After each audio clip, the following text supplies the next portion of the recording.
iemand anders praat, maar niemand ken die hele pad.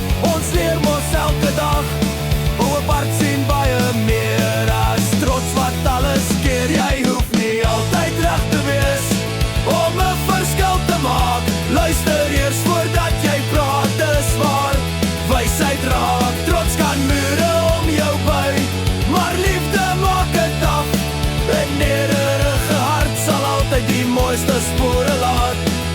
Elke mens dra sy eie storie, elke hart ken pyn.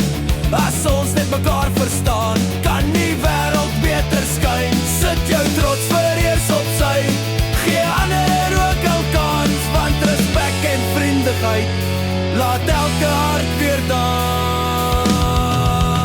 Jy hoef nie altyd reg te wees, dis nie hoe ons groei.